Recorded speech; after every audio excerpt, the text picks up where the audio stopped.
South India had become a fertile ground for European trading powers to flex their muscle in India. Intrigue, initiative, and ingenuity of Dupleix, the French governor, had made the French company the dominant player in politics of Carnatic. The rival of French company, British East India Company, felt extremely threatened and vulnerable because of this.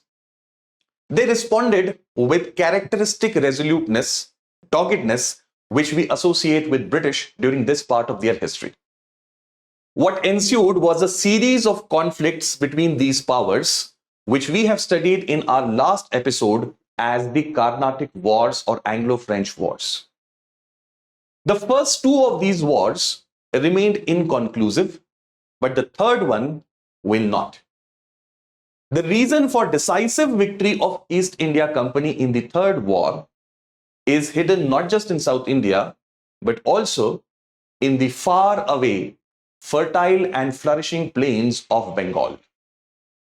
In this episode of Modern Indian History series, I, Jawwad Kazi, will be unfolding before your eyes how the East India Company came to be the masters of the most flourishing province of Mughal India.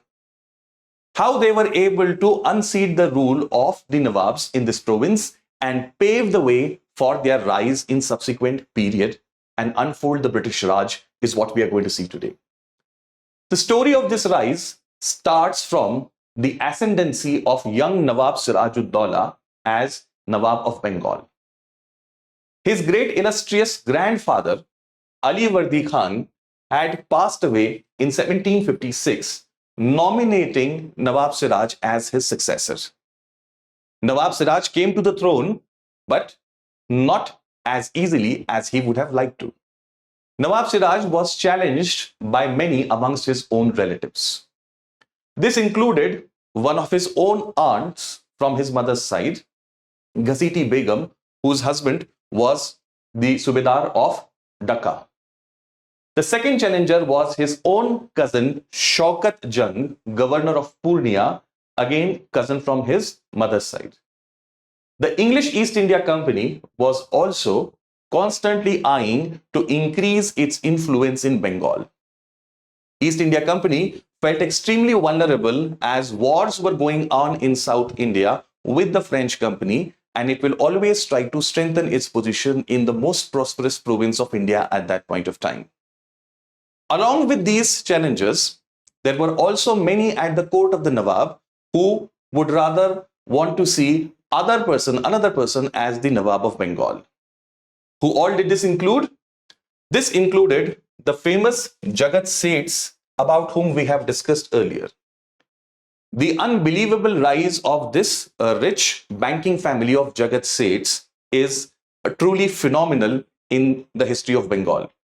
The Jagat Seths were bankers to the Nawabs, the strong Nawabs of Bengal, Mughals, as well as the East India Company. You know, their net worth, if calculated in today's terms, it turns out more than $1 trillion US. A very powerful family back then. Then there was the famous merchant Omi Chand, whose name will be spelled differently in different textbooks.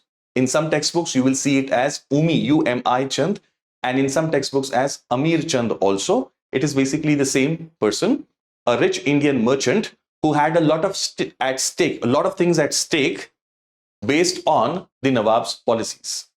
Now, it turned out that Nawab Siraj-ud-Daulah had a mind of his own and wanted to bring these powerful elements into line. And therefore, they did not like Nawab Siraj-ud-Daulah. Then Rai Ballabh and Rai Durlabh, who commanded substantial number of troops of the Nawab, were also not very happy with his rise to the throne. So with such elements around him, Nawab Siraj-ud-Daulah will feel extremely vulnerable and will ultimately be supplanted by Mir Jafar. But to truly understand the story, we have to actually go back in past.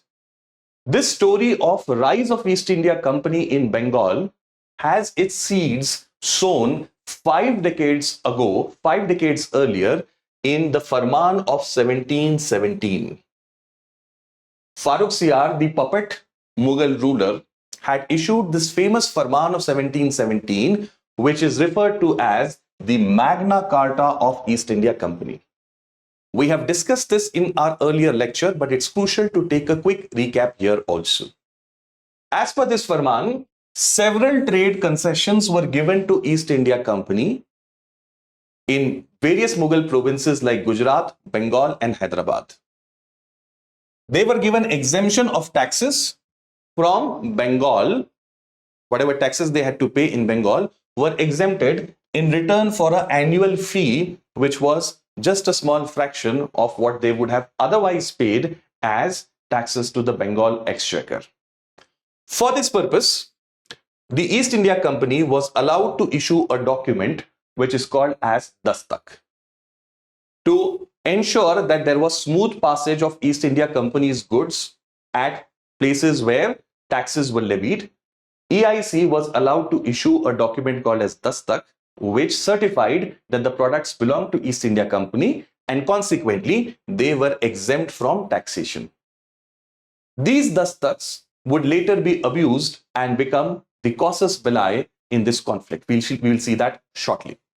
Apart from this, there were other provisions also that the Farman had, including permission to rent more land around Calcutta, similar provisions in Hyderabad and Madras also, and in Surat, on payment of 10,000 rupees, East India Company's taxes were waived off for this fee. These and such other provisions made the Farman of 1717 an extremely seminal one for East India Company. Now let us see how these things will result into the conflict between Nawab of Bengal and East India Company. The first and foremost, of course, is the issue of Dastak. East India Company misused its power of issuing Dastak. This Farman of Farrukh Siyar, which had given the power of Dastaks, was basically only for East India Company. But practically what used to happen was East India Company's officials would also indulge in private trade, and they would misuse companies' Dastaks to pass off their goods as that of the company.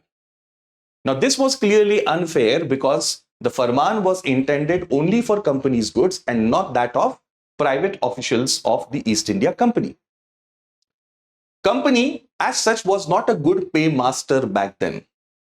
East India Company's officials were not paid very well. Yes, you may be surprised to know that at this stage that was the case. And in return, East India Company said that, see, you can trade along with us and make profits in that trade and thereby supplement your income.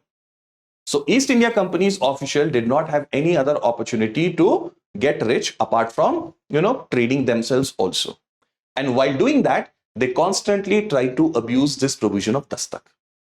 Now, earlier three Nawabs of Bengal were very strong-willed ones who ensured that East India Company always fell in line. They enforced discipline on East India Company. But when the young and inexperienced Siraj comes as the Nawab of Bengal, East India Company sees its opportunity. They start to defy the young Nawab and continue their abuse or misuse of this provision of Dastak. While this was very crucial, guys, there were other reasons also at which Siraj took offense. East India Company started to build up additional fortifications around Calcutta. Now, the context of this was what was happening in South India. In South India, for last several years, both the companies were at loggerheads, the French and East India Company, and they were fighting wars. It was quite natural that these wars in South India, which were a reflection of European wars, would also be fought in other parts of India. Therefore, wisely, both the companies started to build fortifications around their factories in Bengal. Nawab Siraj said that nothing doing. I am not going to put up with this kind of activity in my domain. You are here as traders and your protection is my responsibility. You immediately dismantle these fortifications. The French obediently complied with that, but East India Company, who had in recent times shown remarkable courage in the southern wars, started to defy Nawab Siraj. they refused to comply with his orders to bring down these fortifications. Now, naturally, the young Nawab Siraj saw this as a threat to his sovereignty. They had their factories within the Nawab's domain, and yet they were refusing to comply with it. This was as serious as it could get. This was something the Nawab could never have ignored. To add, fuel to fire, East India Company was also supporting some rivals of Nawab Siraj. Siraj suspected, and rightly so, that many of his rivals were being supported by EIC. This included many officials whom he had removed from different posts. It included rivals from within his own family, and this enraged Nawab Siraj like nothing else. Here, the context again should not be forgotten. The context is of the Second Carnatic War. In South India, these companies had sided with rivals in the royal families and used the disputes to aggrandize themselves. Nawab Siraj was clearly abreast with what was happening in current affairs. So he felt that the same formula could be repeated with him as well by the East India Company. All of this was way too much for the Nawab to actually accept, and therefore it will lead to conflict. He had sufficient cause or reason to actually go ahead and do what he did. You too, my dear friends, have a very strong cause or reason to enroll for our upcoming P2I long-term batch, which starts from the 16th of September. This evening batch targets UPSC 2025. Many of you, for various reasons, will be taking your attempt in 2025. You might be a student, right now, stretched for time. You may be a working professional, a homemaker, or any other reasons because of which you can't target 2024. Then P2I long-term batch is the solution for you.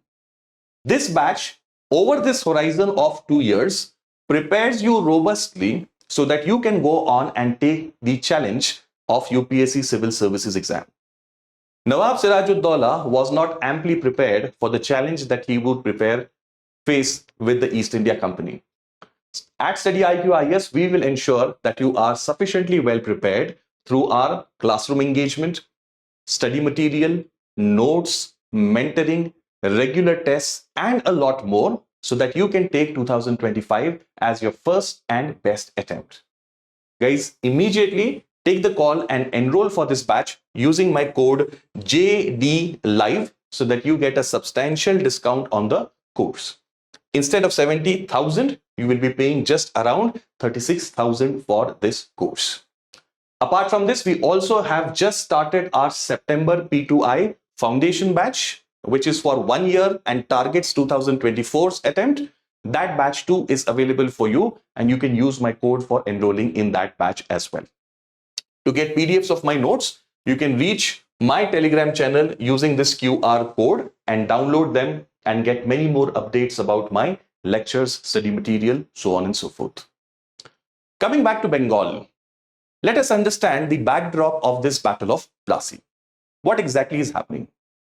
Nawab Siraj-ud-Daulah, offended by the East India Company, takes his first move. He marches out from the capital Murshidabad, which is northwards, down south towards Calcutta. En route, he first took the factory at Qasim Bazar and then marched on to Calcutta.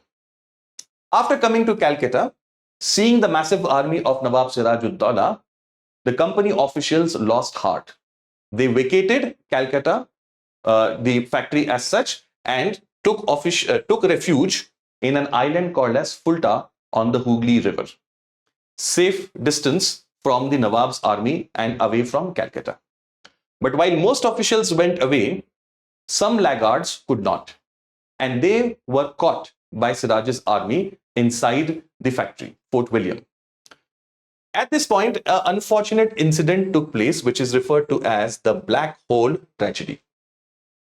In this Black Hole Tragedy, the Nawab's officials reportedly imprisoned some 146 English people in a cramped room, having very small space, and there were there was hardly any ventilation to that room, because of which in the hot and humid climate of Bengal, 123 of them died because of suffocation.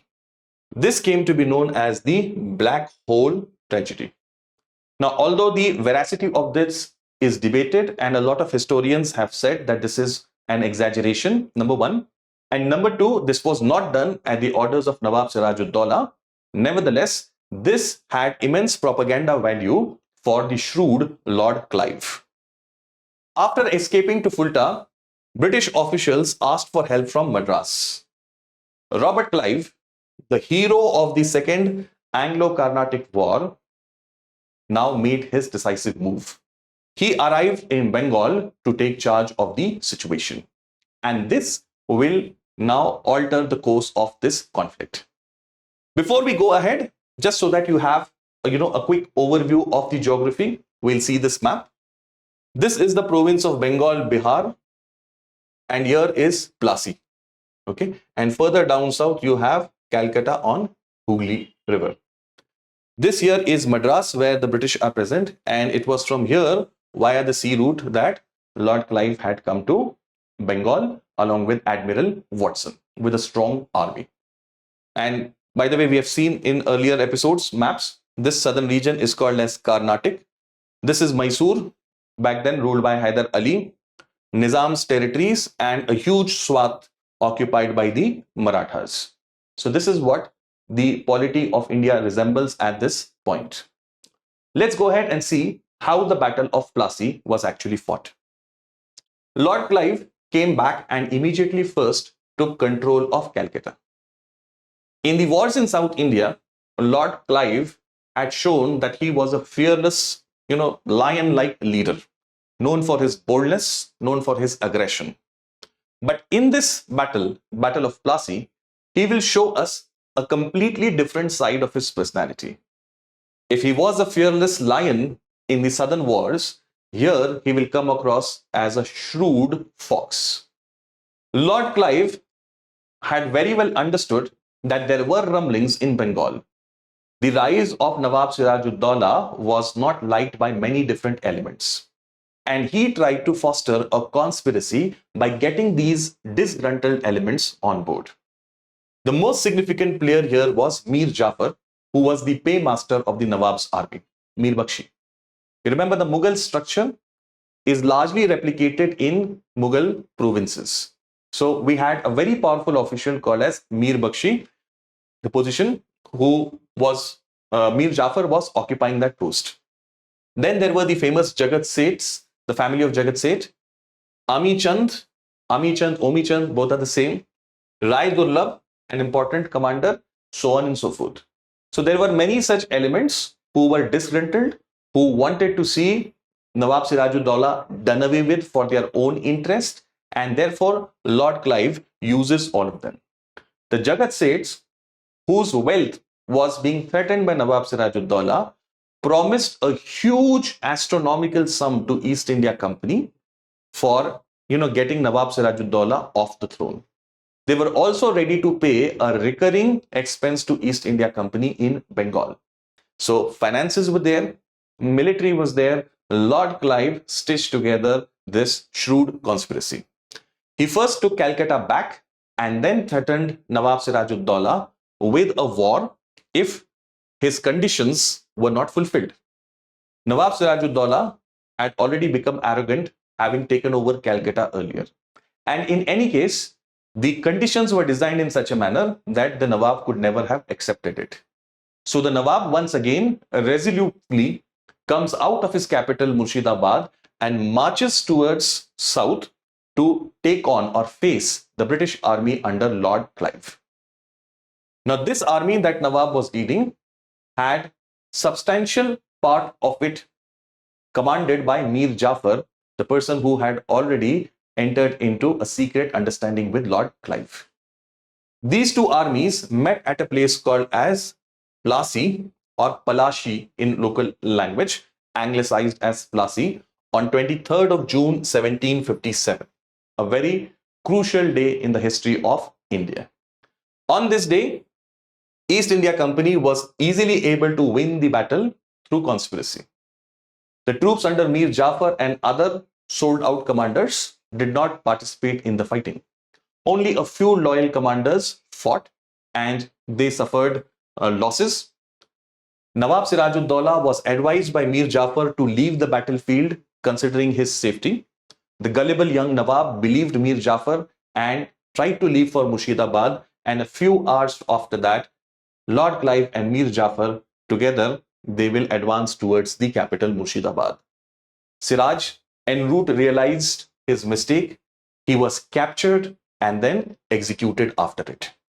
Mir Jafar, for his treachery, was now made the Nawab of Bengal. So he was paid with the position that he wanted, but only if he would have known what would befall him, he would have perhaps never done this. After becoming the Nawab of Bengal, he offered 24 Pargana, continues to be a district in Bengal, north and south 24 Parganas. 24 Pargana was offered as gift to East India Company, apart from several valuable cash gifts.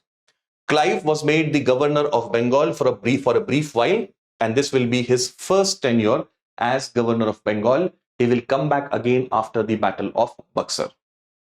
You know, guys, when Lord Clive went back from India to his motherland, he took immense wealth from here to there. And there back in his homeland, he built a huge complex for his residence. And you know what he named that complex as? He named it as Plassey.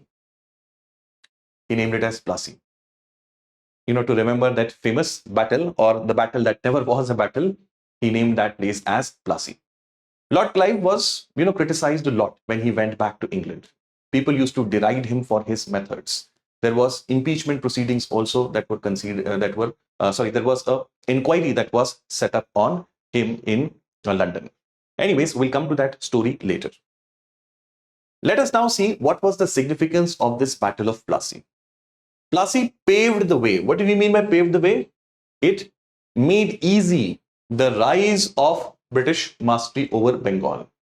Now, the most prosperous provinces of Mughals was under British control.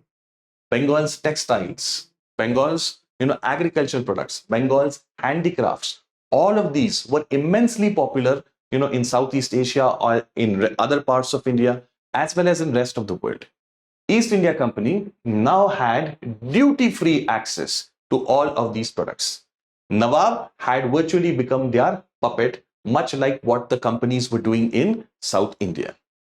Economic resources of East India Company, therefore, were tremendously enhanced at the end of this war. And this will prove to be a great boon in the wars in South India. The Third Carnatic War, particularly, will see a decisive victory of East India Company. And it was in no great measure that it was due to this factor, winning of Bengal. Nawab of Bengal, his sovereignty now was curtailed. Mir Jafar felt that after being installed as Nawab, he will have complete autonomy and freedom. In his dreams, East India Company had not invested in this transaction just to make him the Nawab. They wanted to make him their puppet. A British resident was now posted at Nawab's court. The same strategy that Dupleix used in South India with Hyderabad. He posted Busi as the military commander in Hyderabad. Similarly, English also did that with Carnatic. The same story was being repeated over here. Now, complete monopoly on trade and commerce of Bengal was in the hands of East India Company. This was a very stellar achievement for the company. Now, what happens after this is even more important. While Plassey was very crucial, seminal, significant, post-Plassey developments will further enhance the role of East India Company in India's politics. Let us understand what is happening actually after the Battle of Plassey. East India Company kept on asking Mir Jafar for more and more gifts. The company officials had got used to this. Mir Jafar's treasury was soon emptied of whatever it had. Mir Jafar would regret for the rest of his life as to what he had committed. He will soon be paid back in the same coin. Because of this constant demand of East India Company, the Nawab started to face extreme financial difficulties. Therefore, naturally, he tries to raise the burden on other entities below him. The big zamindars of Bengal started to resist back the Nawab. You remember during Murshid Quli Khan's times, we have discussed how he was an excellent revenue administrator. And the secret to his success was his creation of big zamindaris. By this point, these big zamindars had become extremely powerful. And the Nawab, who was already being exploited by East India Company, did not have sufficient strength to keep these big zamindars under check. Mir Jafar felt fed up because of this entire situation and wanted to give up the Nawabships. But there was still this question about who will succeed Mir Jafar. A succession dispute, very typical of that day and age, arises in Mir Jafar's family. In contention was his son-in-law Mir Qasim, as well as somebody from his own lineage, from his male lineage. Mir Jafar was pensioned off by East India Company, saying that, you are good for nothing, and instead we want a more efficient and effective Nawab. Now, this was a euphemy basically for a person who will comply with the constant demands of East India Company. Mir Qasim to East India Company suited this bill. Son-in-law of Mir Jafar was installed as the next Nawab by East India Company. Just like in Hyderabad, the French had, raised to the throne Salabat Jung after Muzaffar Jung. Similar thing is being done here by East India Company. They are raising their favorite as the Nawab of East India Company. Now, this, of course, was again another transaction at the end of which East India Company expected its consideration. Bardwan, Midnapur and Chitgaon, the very famous port of Chitgaon, which had been a very significant trading port, was handed over to the British. This is how the British were able to get the best out of this new installation. Mir Qasim, they felt, was their guy, the right person they had placed on the throne, and he will remain as a mute puppet of the Britishers. But to their surprise, this was not so. Mir Qasim, it turned out, had his own mind. He was a man who was extremely ambitious and an effective, efficient administrator. He had not come to the throne as Nawab of Bengal to just do the bidding of East India Company. He only wanted to use East India Company to his advantage and then rule Bengal independently. For this purpose, he starts to take certain measures which will bring him in conflict with the East India Company. The most contentious amongst them was the issue of dastak. East India Company continues to misuse dastaks. Earlier, East India Company used to misuse dastaks by passing on the goods of its own officials as that of the company. We have seen that was happening for quite some time, and Siraj was offended by that. But now that their favorite puppet had been installed as the Nawab of Bengal, they felt even more emboldened. And they started to sell off the dastaks to Indian traders. Say, for example, you are an Indian trader. The company tells you that, see, you will be paying duty to Nawab at, say, 100 rupees for your goods. Instead of that, come and buy this dastak from us at 50 rupees and you will not have to pay any duty to the Nawab of Bengal. This means the trader is able to save 50 rupees. The company gets 50 rupees out of thin air. They did not have to do anything for that. But the Nawab has suffered a loss of 100 rupees. Mir Qasim was not able to, come out of this. This misuse of dastak was strongly objected to by the Nawab of Bengal. Apart from this, East India Company was constantly forcing Indian officials and zamindars to give gifts to their companies. Indian traders were forced to sell to the company cheap and buy dear, expensive from East India Company. All of this was reaching the Nawab and people were asking him to do something about it. Those merchants who were paying the duties honestly to the company naturally felt that they were at a disadvantage. Okay, their honesty of paying 100 rupee duty was, detrimental considering the competition. Their competitors were paying only 50 rupees to the East India Company as price for the dastaks. All of this compounded the problems that Mir Qasim was facing. Therefore, Mir Qasim energetically starts to take some steps and measures. What does he do? Number one, he shifted the capital.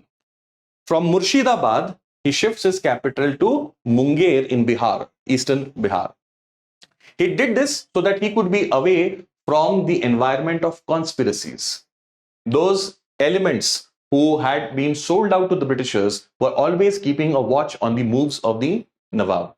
And to be away from this entire, this climate of conspiracies, he shifted his capital to Munger. He reorganized the army on European lines. It had become very visible by now to Indian players that it was not possible to take on the East India Company on the basis of medievalistic armies. So consciously now, many Indian players, most prominently Mir Qasim, will rapidly try to Europeanize their armies. He also starts to bring in more efficient administrators so that they will be able to enhance the top line, that is revenue of the state. To improve the revenue flow, he starts to take certain measures to ensure compliances. But when the company continued its abuse of dastak, Nawab Mir Qasim feels extremely frustrated, and once and for all, he abolishes the duty itself. Since the duty was becoming a problematic factor for Indian merchants who were honest and paying to the Nawab, he abolished it altogether so that every merchant will be at the same level. This the East India Company did not like. East India Company wanted to continue that particular duty, and they forced Nawab Mir Qasim to reinstate that. The issue went to Calcutta, and Nawab said that this is a sovereign function. You have no right to tell me which taxes I should impose or abolish. That is completely my discretion. Even within East India Company back then, there was a debate. Warren Hastings, who later becomes the Governor General, he was also of the opinion that the Nawab is right. We can't force him to continue this sort of a duty. But ultimately, East India Company was driven by this lust for more and more money. And therefore, it led to conflicts between the two. In these conflicts, where the Nawab's army faced skirmishes with East India Company, he was defeated and he finally escaped to Awadh. There in Awadh, he will come in contact with Nawab of Awadh Shujauddaulah and also the fugitive Mughal king Shah Alam. Now we go back to our initial sessions, guys. Shah Alam had been raised to the throne in 1759, but he had not lived in Delhi. He had escaped from Delhi earlier to eastern part of India, fearing his own Wazir Imad. Now, Imad was a megalomaniac who had brought to throne princes and then done away with them. Shah Alam and he had a personal rivalry too. So Shah Alam had escaped from Delhi, Prince Ali Gohar, his original name. He had escaped from Delhi and gone to eastern part of India so that he could regain the control of Bengal and Bihar, and then after gaining strength, he could come back and become a strong, powerful ruler in Delhi. He is one of those rare princes of later Mughal period about whom we can say that he had, he was of some competence. So these three together, Nawab Shujauddaulah, Mughal king Shah Alam and Nawab Mir Qasim, together these three will create a coalition to fight against the British. And this coalition will meet East India Company at the famous battlefield of Buxar in 1764. Yes, that famous battle which will ultimately declare the rise of East India Company, which will make the East India Company one of the most significant players in the politics of India. The famous Battle of Buxar, which will be fought in Bihar. Now, in this battle, the three allies, Nawab of Awadh, Nawab of Bengal, and the Mughal King Shah Alam, they fielded a joint army which was substantial in size. According to some history books, about 40,000 odd. Whereas East India Company had a much smaller army, and the ratio is more than 1:5. For every East India Company soldier or troop, there were 5 on the other side. While this might be an overestimate, but it seems that definitely they outnumbered the troops of East India Company.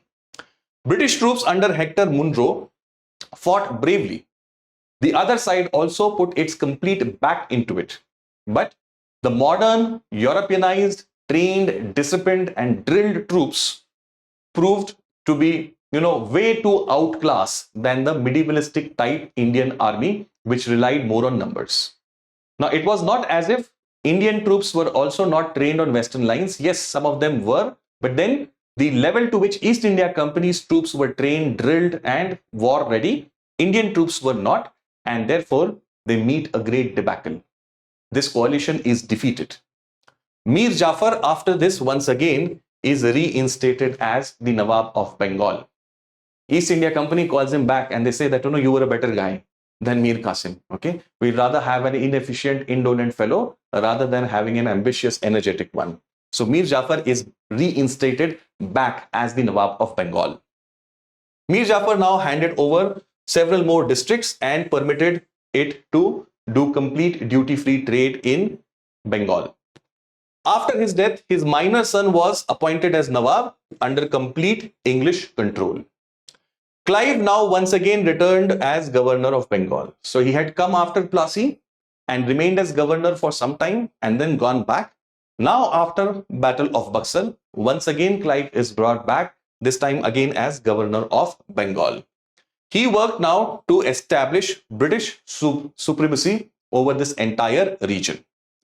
Mir Qasim, the ill-fated Mir Qasim, who otherwise was a decent chap, he lived a life of complete obscurity, and some historians have written that he lived in misery and died as a homeless wanderer further west, west of Awadh. Somewhere there, he died as a homeless wanderer. This is Battle of Buxar, guys. Now, why is this battle important? We will see that, and then we will note the very crucial Treaty of Allahabad. Let us see importance of Buxar. The Battle of Plassey was won on the basis of conspiracy. So Indians could say that, see, you won this war, but on conspiracy, not on the battlefield. Battle of Buxar, on the other hand, was clearly a victory on the battlefield. Outnumbered, but not outclassed. The army of East India Company was able to overcome a big coalition of Indian powers and a formidable army on the other side. Therefore, Battle of Buxar, in a way exposes the overall weakness of 18th century India. 18th century India was economically, socially, technologically, backward. Not so much economically, but definitely technologically, socially, it was a backward country. Whereas Europeans, on the other hand, were, an advanced civilization at that particular point. Okay. Britain as a country was on the cusp of industrial revolution. Therefore, it was a much more advanced society. Mughal king was defeated in this war. He was made a pensioner of the Britishers for next several years, and this tremendously enhanced the prestige of East India Company. A person no less than Shah Alam was their pensioner, and this made Company Bahadur a very, very powerful name in 18th century India. The Nawab of Awadh had been transformed into an ally consciously to make his region as a buffer zone between Bengal of the Britishers and Marathas and other rising powers. So Awadh became a crucial, buffer zone between Bengal and other powers which could attack it. So this was a smart move that the English did during this period. Bengal was now fully under the control of EIC, East India Company. The young Nawab was, a minor, and East India Company was calling all the shots during this period. Now, untold wealth lay at the feet of EIC officials. They could always dig into the treasury of Bengal at will whenever they wanted and extract the maximum out of it. They could literally, exploit the people, rich people of Bengal, whether it was the bankers, the merchants, the rich zamindars, and aggrandize their wealth in the process. It paved ultimately the way for domination of East India Company over the whole of North India. EIC's military as well as technological strength had now been clearly demonstrated. If ever there was a doubt whether these European companies could take on major powers of India, that doubt was now very clearly settled. Please remember, guys, by this time, East India Company has not faced powers like Marathas. Yes, they faced Mysore, but Mysore had got the better of them. Therefore, there was still a question mark whether militarily East India Company can by itself take on a major Indian power. Not only had they defeated one, but they had defeated three powers: the Mughal king, the Nawab of Awadh, and Nawab of Bengal. This was quite significant. East India Company's leadership also shone in this process. The role played by Lord Clive, Admiral Watson, Major Hector Munro, and many other British officials clearly demonstrated the kind of leadership quality they had. You have to give the devil its due, as they say in English. Although all of this for all the wrong reasons, but nevertheless, they did show a lot of leadership qualities. It also reflected poorly on Indian armies. While Indians had realized that we need to change gear and we need to advance our armies, and efforts had been taken for this, but those efforts were not at their full fruition. The modernization process of armies of Indian powers had not reached full maturity, and before that, they come into conflict with East India Company. And consequently, they are not able to defeat it. And of course, we can't blame the Indians. All of this has to be seen in a larger context also, guys. It's a larger historical process where changes in Western Europe had made these few dominant nations rule over very large swaths of land in Asia, Africa, Latin America, so on and so forth. This entire story has to be located in that transformation where Europe, particularly Britain, will go through industrial revolution and Indians will not be able to match that at that point. So this is the larger significance of Battle of Buxar. After this battle, a treaty was signed between East India Company and the Mughal Emperor, one part of the treaty, and another treaty with the same name, Treaty of Allahabad, will be signed with Nawab of Awadh. This treaty will become extremely crucial for the rise of East India Company. So let us see what the Treaty of Allahabad said. Treaty of Allahabad with the Mughal king said that Diwani rights of Bengal, Bihar and Orissa would now be given to East India Company.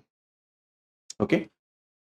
I have told you in my earlier classes, guys, there were two important types of rights that the state enjoyed back then during medieval times. One was Diwani and second was Nizamat. Diwani deals with revenue and Nizamat deals with administration. So here East India Company took over the Diwani rights of these areas, Bengal, Bihar and Orissa, which were the most flourishing areas of Mughal India. Diwani rights, as in the revenue rights of this, will go to the East India Company. Why are they taking it from the Mughals? Because ultimately, Nawab of Bengal also, at least for namesake, accepted the Mughals as their sovereign. So the Mughal ruler sanctioned this. This gave a lot of credence, prestige to this arrangement. The Mughal king in return was given an annual payment or pension of 26 lakh rupees. 26 lakh rupees. Furthermore, he was given the districts of Kora and Allahabad. Kora and Allahabad were given to Mughal King Shah Alam so that he could maintain himself. The revenue of this will go to the Mughal king. Now, where from are these districts coming? Not from the pockets of East India Company. These districts belong to Nawab of Awadh. So they're taking it from Nawab of Awadh and giving it to the Mughal king and telling him that this is your compensation. So look at the shrewdness. This Mughal king had to live in the fort of Allahabad under EIC protection. That same fort, a powerful fort that had been built by Akbar the Great, now became a virtual prison for his descendant and ruler, Shah Alam. This is the treaty that is signed with the Mughal king. The second part of this treaty, known as, again by the same name, Treaty of Allahabad, was signed with Nawab of Awadh. What do the provisions of this treaty say? The Nawab of Awadh had to pay a war indemnity of 1 crore. Back then, you can imagine, guys, what sort of a princely sum this 1 crore would be. Even for a powerful prince like Nawab of Awadh, paying this 1 crore as such was not possible. He had to, pay it in several installments. He had to also accept an English resident at his court. English resident. This will be, guys, the origin of the idea of subsidiary alliance on the Britishers' side. Yes, it is still in embryonic stage, very nascent stage. It will lead ultimately or will be fully implemented by Lord Wellesley in 1790s. But the starting point of it is here in 1765. The Nawab of Awadh is now made a subsidiary ally. Allahabad and Kora are taken away from him and given to the Mughal King Shah Alam for his maintenance. Okay. Very shrewdly, very smartly, Awadh had been transformed into a puppet ally by the Britishers. They will maintain control on him and have him as a buffer with respect to other rival powers. So this was Treaty of Allahabad, guys. After this, Bengal will see a period which is referred to as period of dual government, 1765 to 1772. What is meant by this? In this process, let me explain it this way. A government has two things, authority and responsibility, two aspects. It is given authority, it has power. Why? Because it also has to discharge some responsibility. These two things, authority and responsibility, go hand in hand. But here what do we see? In case of Bengal, the East India Company will enjoy authority without any responsibility. The Nawab of Bengal, on the other hand, will have to have the responsibility without the authority. This type of system is called as dual government, which will last in Bengal from 1765 to 1772. This is the essence of it. Remember, in one line, company has authority without responsibility and Nawab has responsibility without authority. How does it work out in practical? Let us now see a few quick points. Administration of Bengal would be executed through a deputy subedar. Okay. Now see, we have seen two types of rights, Diwani and Nizamat. The Diwani rights are handled by the Diwan and the Nizamat rights are handled by the subedar. So below the Nawab, a post will be created of deputy subedar or naib subedar. Remember this term naib of Persian language, it's a Persian word. Naib means deputy. Okay, naib is deputy. So administration of Bengal will be done by deputy subedar, who will be nominated by East India Company. Nomination is by East India Company and he cannot be removed without EIC's approval. Okay, so two functions, Diwani and Nizamat. In case of Nizamat, the administration is being done by whom? By the deputy subedar, who is being nominated by EIC and cannot be removed by EIC's approval. So whom do you think this deputy subedar will be actually answerable to? Obviously the East India Company, because he owes his existence to EIC. In this manner, East India Company had supreme control over the Nizamat function. Two types of functions, Diwani and Nizamat. So over Nizamat, through the deputy subedar, East India Company has complete control. On the other hand, on the side of Diwani, Diwani rights had already been given to it by Treaty of Allahabad, revenue collection. This revenue collection was to be done by two deputy Diwans. Two deputy Diwans will do this revenue collection, Naib Diwans. And these Diwans will be appointed by the Nawab, but they will be working for the company. Why? Because Treaty of Allahabad says that revenue belongs to East India Company. Revenue will go to whom? It will go to East India Company. Thus, East India Company is enjoying the revenue of Bengal, and it is controlling the administration also through the deputy subedar. Fine. But it does not have any responsibility as such. The responsibility is with whom? Responsibility is with the Nawab. Responsibility is completely with the Nawab. The East India Company is always free to raise its hands and say, see, it is the Nawab who is ruling. Okay. But through this subterfuge, they are controlling the administration also while they are enjoying the revenue as well. The Nawab therefore has all the responsibility without power or authority, and company has all the authority without the responsibility. This type of a government is called as dual government, which will last from 1765 to 1772. This will be the worst phase of exploitation in Bengal, which will have tremendous impact on the lives of Bengal. Many famines that occurred in India, particularly in Bengal, originally, they will start during this period. The first and biggest, one of the biggest famines will take place during this dual government period. Now, why did Clive actually settle for this kind of a system?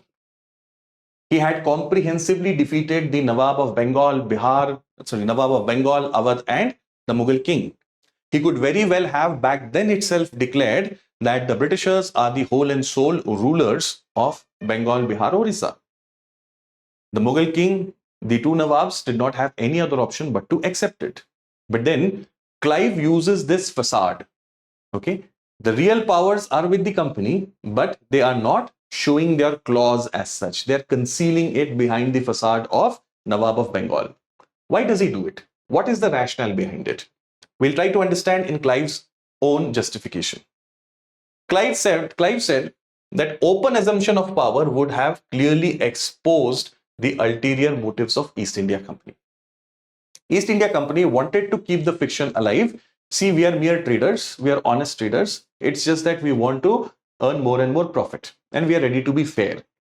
That is what they wanted to project to Indian powers. They did not yet feel strong enough to actually show their true colors.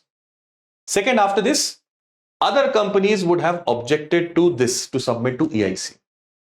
Yes, other companies had been subjugated. The Dutch had already, reached a understanding. Battle of Badera, they had been defeated by East India Company. The French at Battle of Wandiwash had been defeated. But then you never knew back then when they will bounce back. Okay.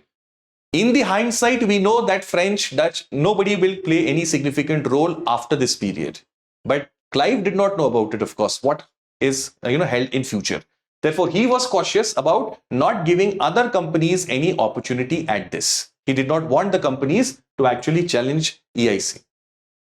This could also lead to diplomatic tensions. If direct power was assumed, then it could lead to diplomatic tensions between mother countries.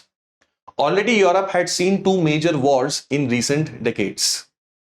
The Austrian War of Succession, and very quickly after that, the 7 Years' War. So Europe wanted a respite from war, and a smallest of trigger could have again brought back European armies on the battlefield. Lord Clive and East India Company did not want to become the reason for that. In any case, East India Company did not have any experience of administering Indian territories. Now, India had a traditionally evolved system of administration. Right from Akbar's times, there were certain revenue-related steps, procedures, methods that had been implemented. EIC directly could not come and take over a system of which it did not have any experience, and furthermore, any trained manpower also. EIC's business was trading. They understood that. They did not understand revenue administration. The court of directors, who represented the shareholders, they were also not keen about territory or political powers. They wanted profits. What is the bottom line of the company looking like?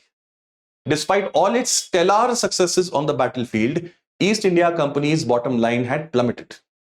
East India Company its finances were in a big disarray. You may not believe this, but that was the reality. Company's officials had become very rich.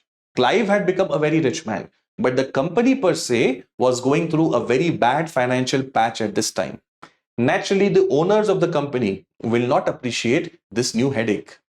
Lastly, the British Parliament also could have objected to what the company was doing. The Parliament had given charters to the company. For what? For trading east of Cape of Good Hope. And what had the company ended up doing? Naturally, this was not something to the liking of British Parliament. There were already many rivals of East India Company there in London. Many people who did not have shares or did not get access to shareholding in East India Company, they were criticizing the company for its role over here. And for all these reasons, Clive did not feel bold enough to actually take over power directly, and instead he uses the facade of dual government. But this would come at a grave cost for Indians. There was complete breakdown in law and order because nobody has taken the onus. Nawab has the responsibility, but he does not have the resources to do things. So Nawab is helpless. East India Company is blaming the Nawab, not taking responsibility. Law and order breaks down. Agriculture stagnates with incessantly rising demands. The peasants felt burdened. Many of them revolted. Many of them deserted their fields. And consequently, we see there is complete stagnation in agriculture. Peasantry suffered in this process. Trade and commerce of Indians was destroyed. Indian merchants were ruined because now the company did not want any competitors. It wanted only itself to have the monopoly. Silk industry, which had been so famous.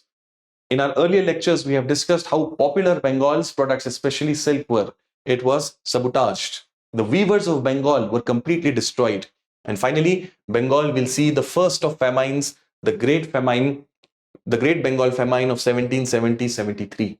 It is said that 1/3 of the population of this region was wiped out because of this famine. This is the story, guys, the brutal story of rise of East India Company's power in Bengal. No doubt for company, this was a strong launch pad on which its further ambitions will be raised. Let us quickly take a few questions from previous years. The staple commodities of export by EIC from Bengal in the middle of 18th century were. These are the 4 options. We have discussed these products also earlier, guys, and there is a very strong clue in one of the options. If you just catch hold of that, you will be able to, reach the answer very easily. So I will not answer this question. I want you to mention it in the chat box, in the comment box below. Question number 2. Who among the following Europeans were the last to come to pre-independence India as traders? Okay. Dutch, English, French, Portuguese. If you've heard my lectures carefully, you would know that Portuguese came first, Dutch, English after that, and last to come were the Johnny-come-latelys, the French. Late Latif, French came there last, and I'm sure you knew the answer. Let's take one more quick question. With reference to Pondicherry, now Puducherry, consider the following statements. The first European power to occupy Pondicherry was the Portuguese. The second European power to occupy Pondicherry was the French, and the English never occupied Pondicherry. Now, this might appear to be tough to start with, but there is a clue in the answers. Now, you would know that in the third Anglo-French wars, Britishers defeated them, the French, and occupied Pondicherry for some time. For about 4 to 5 years, Pondicherry was under the control of Britishers before it was restored back to the French. Now, that definitely makes the third statement wrong. Question is asking which of these are correct. If the third statement is wrong, clearly 3 options are eliminated and you are left with only A1 only. So it was a question that may appear to be challenging at first, but then the clue was there in the answer options itself. If you've liked this lecture, then do leave some love in the comment box below. Share this video with your friends, and I'll see you in my next episode where we will continue the discussion of British conquest of India. Thank you very much.